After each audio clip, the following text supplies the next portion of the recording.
Paul dit dans sa lettre aux Colossiens, « Tout ce que vous faites, faites-le de bon cœur, comme pour le Seigneur, et non pour les hommes. » Colossiens 3, 24.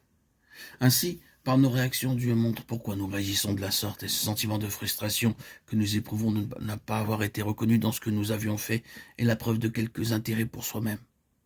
Ceci amène une modification de nos pensées et nos sentiments à l'égard de nos semblables, et cela, Dieu ne saurait l'approuver.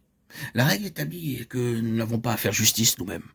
Nous avons à laisser le choix du Seigneur d'agir comme il le sait, en regard de la justice dont nous avons été l'objet. Dieu permet de telles situations dans le but de nous apprendre à tout supporter par amour pour lui. Laissons-lui le soin quant au choix du règlement. David eut à apprendre à travers des voies de souffrance une telle leçon, dont l'écho nous parvient par le psaume 37. Garde le silence devant l'Éternel et espère en lui. Ne t'irrite pas contre celui qui réussit dans ses voies, contre l'homme qui vient à bout de ses mauvais desseins. Laisse la colère, abandonne la fureur, ne t'irrite pas, ce serait mal faire. Psaume 37, 7, 8. Notre récompense ne se trouvera jamais dans leur reconnaissance manifestée par des hommes, mais en Dieu seul. Ce n'est que lorsque la mort fait en nous son œuvre que se réalise la libération de ce que nous sommes.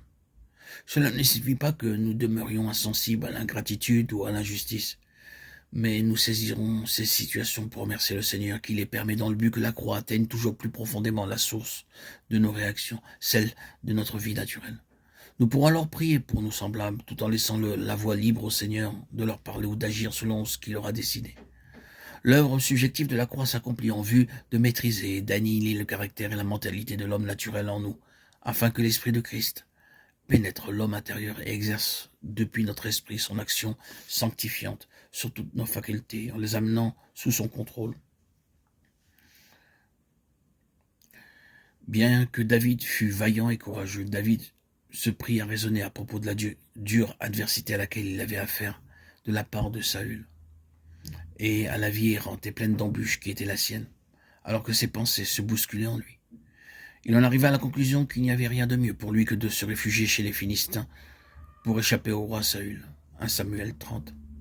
C'est ainsi qu'il prit peur et demeura à Gath et ensuite à Tsiklag pendant 16 mois, période durant laquelle son éducation spirituelle fut arrêtée à cause de sa désobéissance.